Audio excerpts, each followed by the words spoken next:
रामायण के सुंदर कांड में हनुमान जी के साहस और देवाधीन कर्म का वर्णन किया गया है।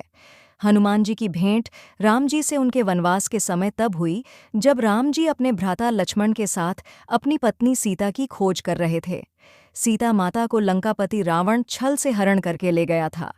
सीता जी को खोजते हुए दोनों भ्राता आर शिमुख पर्वत के समीप पहुंच गए, जहां सुग्रीव अपने अनुयायियों के साथ अपने ज्येष्ठ भ्राता बाली से छिपकर रहते थे। वानरराज बाली ने अपने छोटे भ्राता सुग्रीव को एक गंभीर मिथ्याबोध के चलते अपने साम्राज्य से बाहर निकाल दिया था और वो किसी भी तरह से सुग्रीव के तर्क को सुनने के लिए तैयार नहीं था। साथ ही बाली ने सुग्रीव की पत्नी को भी अपने पास बलपूर्वक रखा हुआ था। राम और लक्ष्मण को आता देख सुग्रीव ने हनुमान को उनका परिचय जानने के लिए भेजा।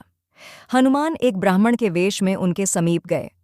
हनुमान के मुख से प्रथम शब्द सुनते ही श्रीराम ने लक्ष्मण से कहा कि कोई भी बिना वेद पुराण को जाने ऐसा नहीं बोल सकता जैसा इस ब्राह्मण ने बोला। राम जी को उस ब्राह्मण के मुख, नेत्र, माथा, भौं या अन्य किसी भी शारीरिक संरचना से कुछ भी मिथ्या प्रतीत नहीं हुआ। राम जी ने लक्ष्मण से कहा कि इस ब्राह्मण के मंत्रमुग्ध उच्चारण को सुनके तो शत्रु भी अस्त्र त्याग देगा।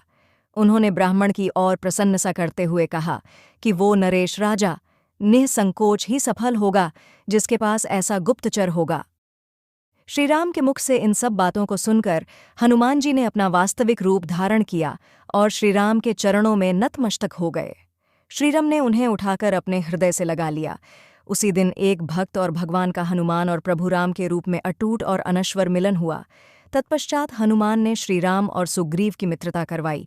इसके पश्चात ही श्रीराम ने बाली को मारकर सुग्रीव को उनका सम्मान और गौरव वापस दिलाया और लंका युद्ध में सुग्रीव ने अपनी वानर सेना के साथ श्रीराम का सहयोग दिया। सीता माता की खोज में वानरों का एक दल दक्षिण तट पे पहुंच गया, मगर इतने विशाल सागर को लांघने का साहस किसी में भी नहीं था। स्वयं हनुमान भी बहुत चिंतित थे कि कैसे इस समस्या का समाधान निकाला जाए। उसी समय जामवंत और बाकी अन्य वानरों ने हनुमान को उनकी अद्भुत शक्तियों का स्मरण कराया। अपनी शक्तियों का स्मरण होते ही हनुमान ने अपना रूप विस्तार किया और पवन वेग से सागर को उड़ के पार करने लगे।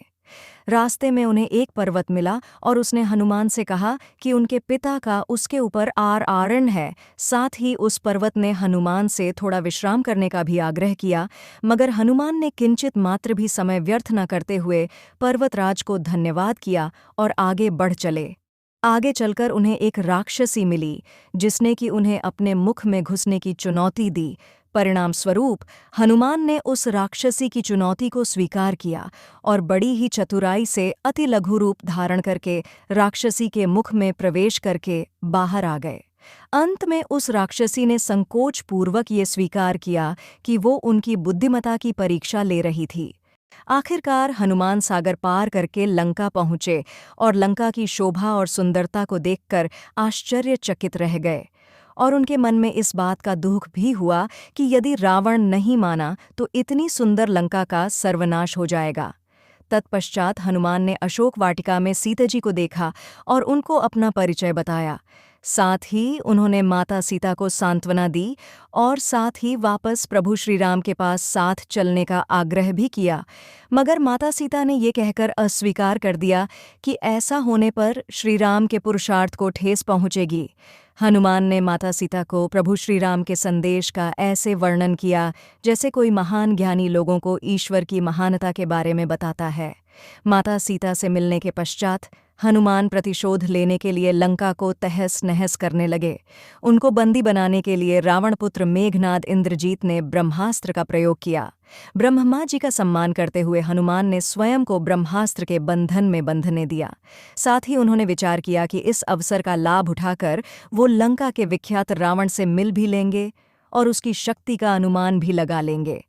इन्हीं सब बातों को सोचकर हनुमान ने स्वयं को रावण के समक्ष बंदी बनकर उपस्थित होने दिया। जब उन्हें रावण के समक्ष लाया गया तो उन्होंने रावण को प्रभु श्रीराम का चेतावनी भरा संदेश सुनाया और साथ ही ये भी कहा कि यदि रावण माता सीता को आदरपूर्वक प्रभु श्रीराम को लौटा देगा तो प्रभु उसे क्षमा कर देंगे।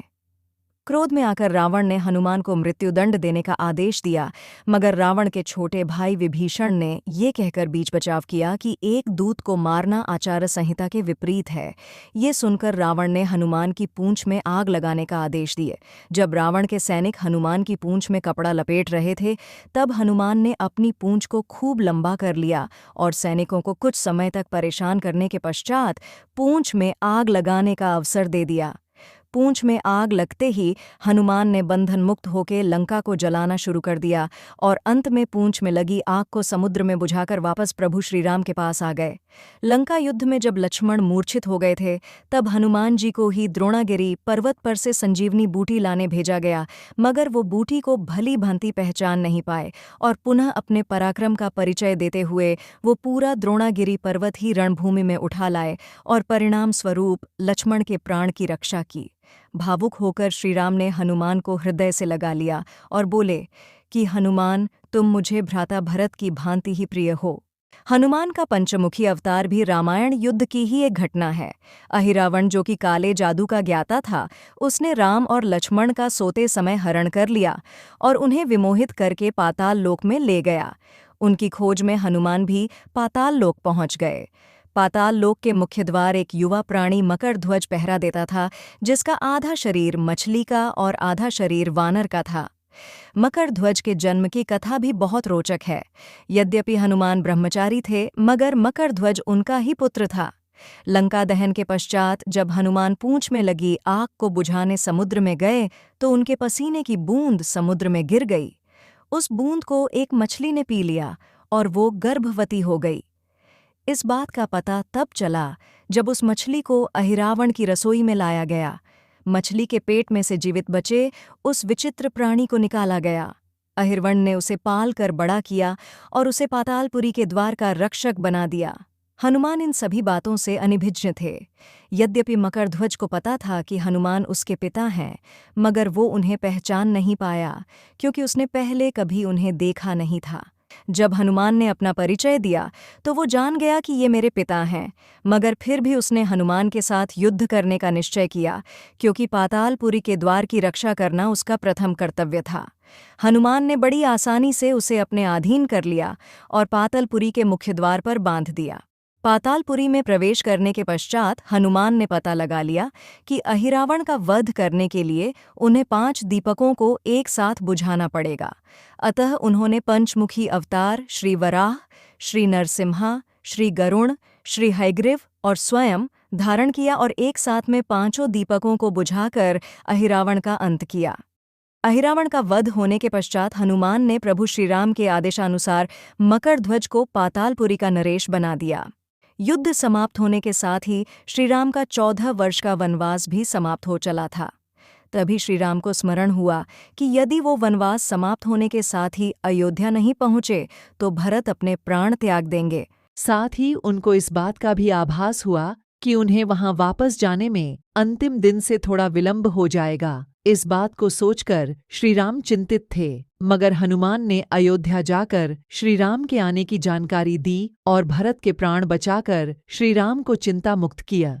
अयोध्या में राज्याभिषेक होने के बाद प्रभु श्रीराम ने उन सभी को सम्मानित करने का निर्णय लिया जिन्होंने लंका युद्ध में रावण को पराजित करने में उनकी सहायता की थी। उनकी सभा में एक भव्य समारोह का आयोजन किया गया, जिसमें पूरी वानर सेना को उपहार देकर सम्मानित किया गया। हनुमान को भी उपहार लेने के लिए बुलाया गया। हनुमान मंच पर गए, मगर उन्हें उपहार की कोई जिज्ञासा नहीं थी। हनुमान को ऊपर आता देखकर भावना से अभिप्लुत श्रीराम ने उन्हें गले लगा लिया और कहा कि हनुमान ने अपनी निश्चल सेवा और पराक्रम से जो योगदान दिया है, उसके बदले में ऐसा कोई उपहार नहीं है जो उनको दिया जा सके। मगर अनुराग स्वरूप माता सीता ने अपना एक मोतियों का हार उन्हें भेंट किया। उपहार लेने के उपरांत हनुमान माला के एक एक मोती को तोड़कर देखने लगे। ये देखकर सभा में उपस्थित सदस्यों ने उनसे इसका कारण पूछा, तो हनुमान ने कहा कि वो ये देख रहे हैं मोतियों के अंदर उनके प्रभु श्रीराम और माता सीता हैं कि नहीं, क्योंकि यदि वो इनमें नहीं हैं तो इस हार का उनके लिए कोई मूल्य नहीं है। ये सुनकर कुछ लोगों ने कहा कि हनुमान के मन में प्रभु श्रीराम और माता सीता के लिए उतना प्रेम नहीं है जितना कि उन्हें लगता है। इतना सुनते ही हनुमान ने अपनी छाती चीर के लोगों को दिखाई और सभी ये देखकर स्तब्ध रह गए कि वास्तव में उनके हृदय में प्रभु श्री राम और माता सीता की छवि विद्यमान थी।